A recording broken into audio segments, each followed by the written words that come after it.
थी, बार बार ये अटकलें लगाई जा रही थी कि हो सकता है नीतीश कुमार जो है राज्यसभा जाएं, लेकिन अब उस सस्पेंस को खत्म कर दिया खुद नीतीश कुमार ने। उन्होंने कहा है कि राज्यसभा जाना चाहता हूं और जो नई सरकार बनेगी उसे मैं अपना पूरा समर्थन दूंगा, साथ साथ मार्गदर्शन मेरा बना रहेगा। हाँ देखिए, बिल्कुल कल दोपहर के बाद से ये चर्चा गर्म हो गई थी। नीतीश कुमार राज्यसभा जाने वाले और तमाम तरह की अटकलें चल रही थी। नीतीश कुमार जाएंगे, नहीं जाएंगे, क्या फॉर्मूला होगा, इन सब अभी खुद नीतीश कुमार ने विराम लगा दिया है। ट्वीट कर करके ये जानकारी दी है कि वो खुद चाहते हैं कि राज्यसभा वो जाए और जैसे उन्होंने लोकसभा में देश की सेवा की उसी तरीके से राज्यसभा का भी सदस्य बनकर वो देश की सेवा करना चाहते हैं। इसके साथ में उन्होंने ये भी साफ कहा है कि जो बिहार में सरकार बनेगी उसको उनका पूरी तरीके से मार्गदर्शन प्राप्त होगा और जिस ईमानदारी से वो बिहार की जनता की सेवा कर रहे थे आगे भी उसी ईमानदारी से बिहार की जनता के साथ में जुड़े रहेंगे। और ये अभी सबसे बड़ी खबर है क्योंकि जिस तरीके से 2005 में जिन परिस्थितियों में नीतीश कुमार बिहार के मुख्यमंत्री बने थे और उसके बाद एक बड़ा रिफॉर्म पिछले 20 सालों में बिहार की जनता के लिए उन्होंने किया, जिस तरीके से बिहार को एक कहे तो अर्थ से बिल्कुल बिहार को जो विकास की गति देने वाली बात है वो लगातार नीतीश कुमार विकास को गति देते रहे, एक रफ्तार देते रहे। अब जब वो राज्यसभा चले जाएंगे तो अब बड़ा सवाल ये खड़ा हो रहा है कि क्या चेहरा होगा, अब जो नई सरकार बनेगी उसमें कौन सीएम होगा, किस तरह से इसको जो है फॉर्म किया जाएगा। देखिए, अभी तक जो अंदर खाने की बात चल रही है, जो चर्चा चल रही है उसके अनुसार निशांत कुमार जो है वो जदयू की सदस्यता ग्रहण करने वाले हैं और बताया जा रहा है कि निशांत कुमार को जो जदयू है वो डिप्टी सीएम के रूप में बनाने वाली है, डिप्टी सीएम बनाना चाहती है। और वर्तमान का जो फॉर्मूला है अगर उसको देखें कि जो सीएम है वो जदयू का है तो बीजेपी के 2 डिप्टी सीएम है। ये चर्चा चल रही है कि ये फॉर्मूला उल्टा हो सकता है, जो सीएम का पद है वो बीजेपी के कोटे में जा सकता है जबकि जो डिप्टी सीएम है वो जदयू के पास हो सकता है और ऐसे में अपने कोटे से 2 डिप्टी सीएम बना सकती है। एक नाम कमोबेश लगभग तय है जो निशांत कुमार का होगा, लेकिन अगर सीएम बीजेपी का होगा तो कौन कौन से नाम हैं जो अब जो है चर्चा में हैं, कौन से वो नाम जो कि सीएम की रेस में आगे हैं?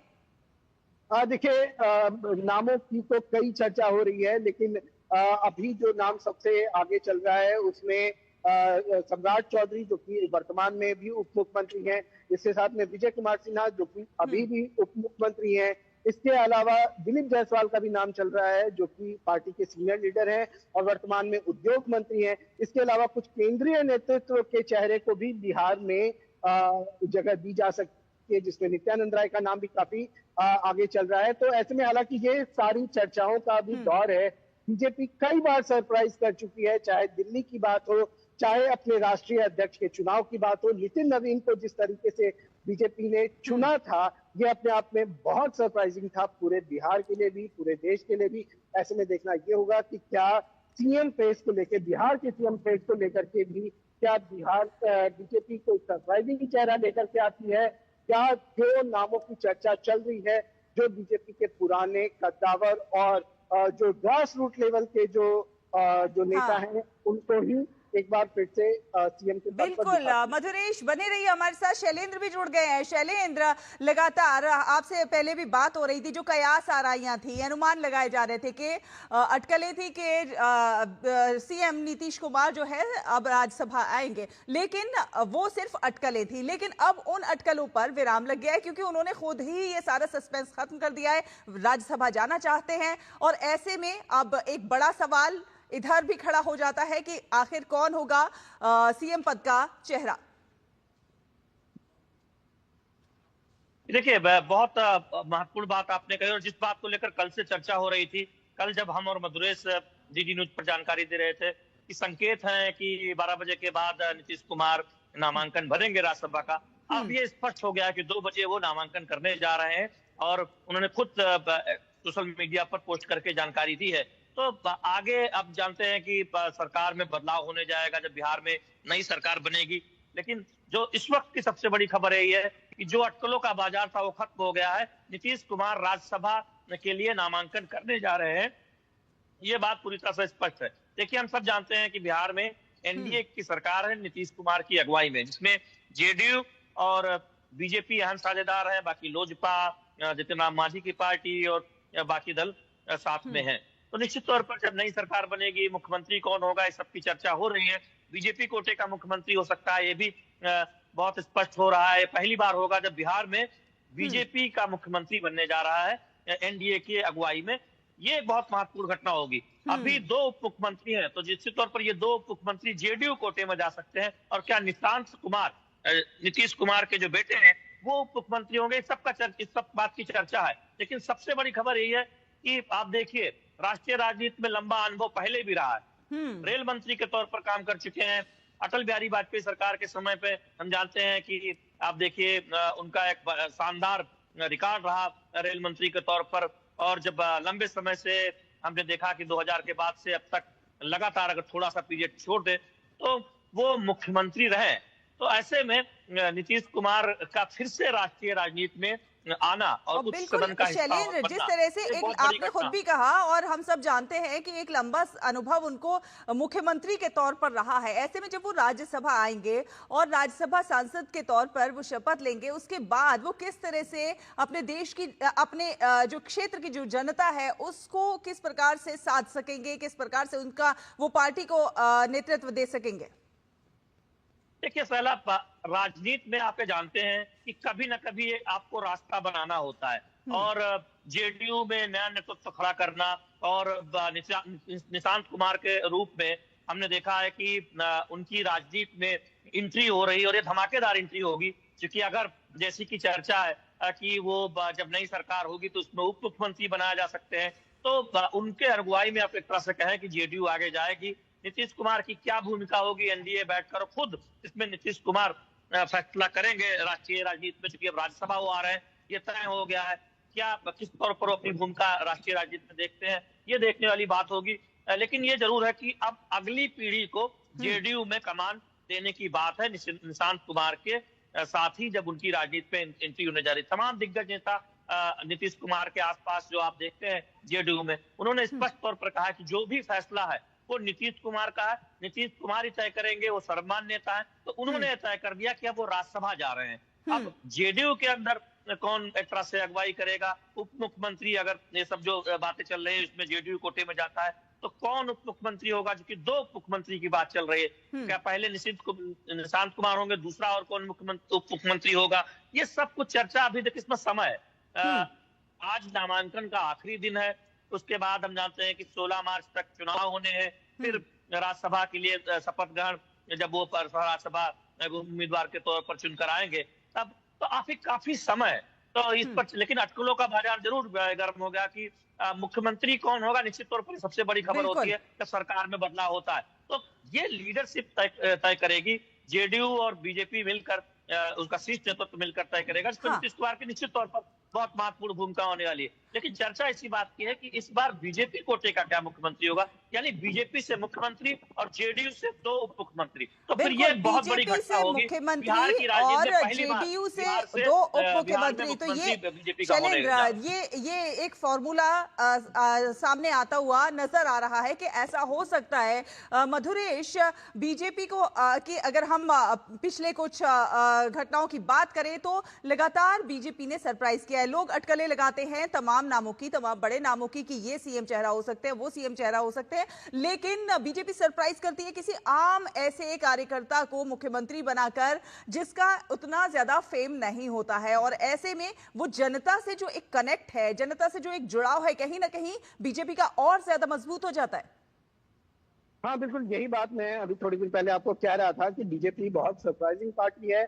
और जिस तरीके से हमने देखा दिल्ली में सीएम का चुनाव की बात हो या फिर राष्ट्रीय अध्यक्ष के चुनाव की बात हो, सरप्राइजिंग चेहरा बिल्कुल सामने आया था। किसी ने सोचा भी नहीं था कि राष्ट्रीय अध्यक्ष के रूप में नितिन नवीन का चुनाव किया जा सकता है। और नितिन नवीन बिल्कुल एक ऐसे ग्रास रूट कार्यकर्ता हैं जो काफी लंबे समय से जो संगठन है उसका काम संभाल रहे थे। छत्तीसगढ़ में चुनाव में जब हो रहा था तो भी उनकी वहां पे महत्वपूर्ण भूमिका रही। इसके बाद भी केंद्रीय नेतृत्व ने उन्हें जो कुछ भी जो काम दिया वो उसको बखूबी 100% अपनी एफिशिएंसी के साथ में पूरा किया। और यही कारण है कि बीजेपी ने जब बिहार चुनाव हुआ, बिहार चुनाव में उसकी प्रचंड जीत हुई, तो उसके बाद नितिन नवीन को चूज किया और एकदम नया चेहरा जो मतलब नए जनरेशन का चेहरा था उसको चूज किया। तो कहीं ना कहीं अगर बीजेपी अपने आप को नए जनरेशन पे शिफ्ट कर रही है तो हम ये कह सकते हैं कि निशांत कुमार को जदयू में लेकर के आना, जो जदयू लेकर आना चाह रही है, ये भी अपने आप को कहीं ना कहीं सेकंड जनरेशन पे शिफ्ट करने की कोशिश कर रही है। और निश्चित रूप से जो आने वाला जो आज का पूरा दिन होगा, ये बिहार की राजनीति के लिए एक बहुत इंपॉर्टेंट दिन होगा, क्योंकि 20 साल बिहार में शासन करने के बाद, 20 साल बिहार को संभालने के बाद नीतीश कुमार राज्यसभा जा रहे हैं। और अब जो जनता की नजर है वो इस बात पर है, हर कोई ये जानना चाह रहा है कि अब बिहार का मुख्यमंत्री कौन हो। जी मधुरेश और शैलेंद्र, आप दोनों हमारे साथ बने रहिए, सुन लेते हैं कि नितिन नवीन क्या कह रहे हैं, क्योंकि राज्यसभा चुनाव की हलचल तेज है और नामांकन भरने का आज आखिरी दिन है। तो सुन लेते हैं नितिन नवीन की बाइट। भारतीय जनता पार्टी के निर्णय के साथ हम लोग वर्किंग में रहते हैं और आज काली मंदिर, महावीर मंदिर का दर्शन किया। माता का, भोले बाबा का, हनुमान जी का आशीर्वाद ले रहे हैं। भगवान इतनी शक्ति दे कि जिस भाव से अब तक मेरा सफ़र रहा है उसी भाव से जीवन में आगे भी शक्ति मिले कि हम सब तरह से राष्ट्रीय अध्यक्ष। बिहार मेरे जीवन के में अलग स्थान रखता है, मेरा क्षेत्र मेरे लिए अलग स्थान रखता है। तो निश्चित रूप से आदमी अपनी जड़ को छोड़कर कभी बड़ा नहीं हो सकता, यानी जड़ के मजबूती बनी रहेगी तभी आपका वट वृक्ष भी बड़ा होता है। तो मैं मानता हूँ बिहार मेरी ज़मीन है, मेरा क्षेत्र मेरा ज़मीन है। इस ज़मीन को सींचते रहना, इस ज़मीन को हमेशा उपजाऊ बनाए रखना मेरा हमेशा आत्मा के अंदर बसा हुआ क्षेत्र विषय है। तो सुना आपने नितिन नवीन को, उन्होंने कहा है कि बिहार उनकी धरती है और उसके लिए लगातार काम करते रहेंगे। हमारे दो सहयोगी लगातार हमारे साथ बने हुए हैं, शैलेंद्र है हमारे साथ और मधुरेश है। शैलेंद्र, आपने नितिन नवीन को सुना, किस प्रकार से उन्होंने आशीर्वाद लिया है और अब वो नामांकन भरने के लिए तैयार है। देखिए, निश्चित तौर पर नितिन नवीन राज्यसभा आ रहे हैं। ये जब उम्मीदवारी की बात सामने आई थी और बीजेपी ने ऐलान किया था तभी तय हो गया था। अब जब नीतीश कुमार ने ये स्पष्ट तौर पर कह दिया है तो जेडीयू में जो जनरेशनल शिफ्ट है उस तरफ अब जेडीयू आगे बढ़ रही है। देखिए, बीजेपी ने नितिन नवीन को राष्ट्रीय अध्यक्ष बनाकर ये बहुत स्पष्ट कर दिया था कि अगले 2-3 दशकों तक की उस सोचकर जो नई लीडरशिप है पार्टी में, वो शीर्ष से लेकर जमीनी स्तर तक उभारने की जो पूरी कवायद है उसकी शुरुआत नितिन नवीन की अगुवाई में हो चुकी है। तो अब जेडीयू भी उस तरफ आगे बढ़ती हुई दिखाई देगी। एनडीए की प्रमुख सहयोगी है। 2 दशकों से हम जानते हैं कि नीतीश कुमार की अगुवाई में बिहार में आपने देखा है कि सरकार चली है और एनडीए एक मजबूत तौर पर उसने एक तमाम योजनाओं को बेहतर तरीके से लागू किया है। अब जेडीयू में जो जनरेशनल शिफ्ट है, यानी निशांत कुमार का राजनीति में आना, जेडीयू की राजनीति में आना, बिहार की राजनीति में आना, और अगर सब कुछ जो चर्चा है उनका मुख्यमंत्री भविष्य में बनना, तो जेडीयू में जो नई लीडरशिप है, युवाओं की लीडरशिप है, उसे ऊपर लाने की जो प्रक्रिया है उसकी औपचारिक शुरुआत राज्यसभा में नीतीश कुमार के जाने के साथ हो जाएगी। और हम जानते हैं कि तमाम वो अनुभवी नेता जो जेडीयू के आप इस वक्त जिनको आप महत्वपूर्ण पदों पर देखते हैं, उसके बाद अगली लीडरशिप की तरफ जेडीयू देख रहा है। तो ये एक बहुत महत्वपूर्ण बदलाव है जब हम देख रहे हैं कि भविष्य में आप देखेंगे कि नई सरकार का गठन एनडीए के नेतृत्व में होगा और मुख्यमंत्री कौन होगा इसकी चर्चा तो हम कर ही रहे हैं, हमारे सहयोगी मधुरेश बता भी रहा है। लेकिन ये बहुत स्पष्ट है, नीतीश कुमार के आज की पोस्ट से बहुत स्पष्ट हो गया है कि अब जेडीयू भी नई लीडरशिप की तरफ, युवा लीडरशिप की तरफ बिहार में देख रहा है। नीतीश कुमार राष्ट्रीय राजनीति में आ रहे हैं फिर से, उनका पहले भी अनुभव रहा है, कोई नए नहीं है। 2 दशक से अधिक समय की सेवा करने के बाद बिहार में अब वो फिर से राष्ट्रीय राजनीति में, राज्यसभा में उच्च सदन में आ रहे हैं। तो बिहार की राजनीति में नए नेताओं के उभार का एक नया दौर जेडीयू की राजनीति में देखने को मिलेगा इस फैसले के साथ। बिल्कुल, बिहार की राजनीति में एक नया दौर देखने को मिलेगा। इस बातचीत को लगातार जारी रखेंगे, लेकिन एक छोटे से ब्रेक के लिए यहाँ पर रुकते हैं। हमें पता है। हमें पता है चमकी चाट से क्या बना है? क्या बना है? सैंडविच लस्सी और छाछ और हर घूंट में चमकी चाट। ड्राई फ्रूट और दही बड़े। चमकी चाट से स्वाद बढ़े। और चाट पपड़ी दही बल्ले। चमकी चाट से बल्ले बल्ले। असली स्वाद सिर्फ चमकी चाट। गांव में आया नया हीरो, खरपतवार का डर हुआ जीरो। अब खेती का काम होगा खास, जब ये सुपरस्टार होगा हर किसान के पास। गांव का superstar steel MH210 power weeder. Steel उपकरण लाए परिवर्तन। ट्रिंग ट्रिंग। हेलो, मैं तुम्हारे पापा के बचपन का दोस्त चतुर चाचा। प्रणाम चाचा जी। उनसे बेटे 5,000 लिए थे, अभी अभी तुम्हें ट्रांसफर किया है बेटे, पर गलती से 50 चले गए। पेमेंट मैसेज चेक कर लो बेटे और बाकी 45 मुझे लौटा दो। आपका मैसेज बाद में, पहले अपना बैंक अकाउंट चेक कर लूं। अरे मूर्ख ना हूं मैं। शाबाश। UPI कहता है कोई नकली पेमेंट का मैसेज भेजकर पैसे वापस मांगे तो उसे कहो मैं मूर्ख नहीं।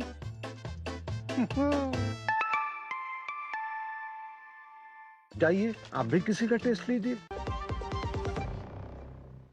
के बाद स्वागत है। डीडी न्यूज़ देख रहे हैं आप और हम लगातार बात कर रहे हैं कि जिस प्रकार से सीएम नीतीश कुमार ने एक सस्पेंस को अब खत्म कर दिया है और उन्होंने साफ कहा है कि अब वो राज्यसभा जाना चाहते हैं और इसके लिए उन्होंने एक पोस्ट लिखकर कहा है कि वो राज्यसभा जाने की इच्छा रखते हैं। और जो बिहार की राजनीति है, बिहार में जिस तरह से नई गवर्नमेंट बनेगी उसको वो उनका सहयोग लगातार बना रहेगा। हमारे साथ हमारे दो सहयोगी लगातार बने हुए हैं इसी खबर पर ज्यादा बातचीत करने के लिए। शैलेंद्र, लगातार जिस प्रकार से हम बात कर रहे हैं, कल से ये एक सस्पेंस बना हुआ था जो आज खत्म हो गया।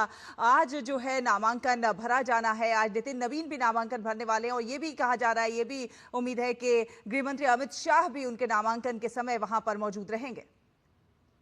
बिल्कुल, नितिन नवीन के नामांकन के समय गृहमंत्री अमित शाह पटना में मौजूद रहेंगे। वो 11:30 बजे के बाद वहां पहुंचने वाले हैं। बीजेपी के तमाम नेता जो बिहार के प्रमुख नेता हैं वो भी मौजूद रहेंगे। और ये जब ऐलान हुआ कि नितिन नवीन राज्यसभा आ रहे हैं तो बहुत स्पष्ट तौर पर बीजेपी की जो एक परंपरा रही है, हमने जेपी नड्डा के राष्ट्रीय अध्यक्ष के दौर में देखा था कि वो राज्यसभा के लिए उनको चुना गया और उसके बाद केंद्रीय मंत्री भी जब विस्तार के समय वो ये था कि नया अध्यक्ष कौन होगा, तब तक उनको केंद्रीय मंत्री का भी एक तरह से जिम्मेदारी संभाल ली को आगे किया गया।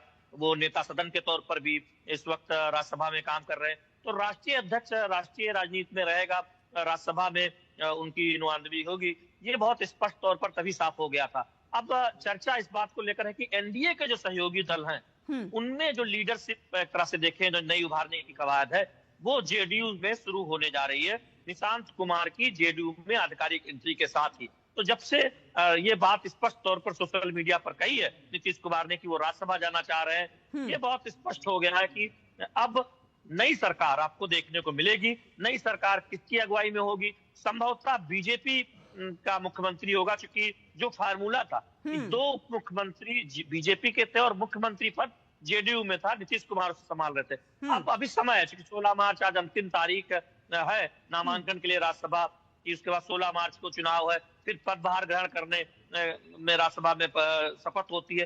तो यानी अभी समय है, उस पर चर्चा होगी, बातचीत होगी।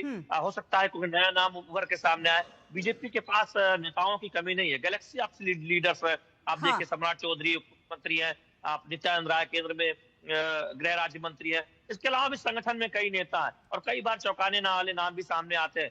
निशांत कुमार का नाम तकरीबन उप मुख्यमंत्री के लिए तय माना जा रहा है। दूसरा उप मुख्यमंत्री कौन होगा इस पर भी चर्चा है, सहयोगियों से ही बातचीत होगी और ये आगे की कवायद है। लेकिन अभी ये बहुत स्पष्ट है कि नीतीश कुमार के फैसले के साथ ही शैलेंद्र और मधुरेश, आप दोनों को ही मैं यहाँ पर रोकना चाहूंगी क्योंकि बड़ी खबर आ रही है और बड़ी खबर यह है कि फिनलैंड के राष्ट्रपति अलेक्जेंडर स्टब ने नई दिल्ली स्थित राजघाट पर राष्ट्रपिता महात्मा गांधी को पुष्पांजलि अर्पित की है। जी हाँ, फिनलैंड के राष्ट्रपति भारत की 4 दिवसीय यात्रा पर हैं और इस समय राजघाट पर हैं और और राजघाट पर उन्होंने महात्मा गांधी को श्रद्धांजलि अर्पित की है। तो फिनलैंड के राष्ट्रपति हम जानते हैं कि भारत की यात्रा पर हैं, 4 दिवसीय भारत की यात्रा पर हैं अलेक्जेंडर स्टर्ब, और वो इस समय नई दिल्ली के राजघाट पर महात्मा गांधी की समाधि पर और राजघाट पर उन्होंने राष्ट्रपिता महात्मा गांधी को पुष्पांजलि अर्पित की।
तो देखा आपने, फिनलैंड के राष्ट्रपति ने राजघाट पहुंचकर राष्ट्रपिता महात्मा गांधी को श्रद्धांजलि अर्पित की।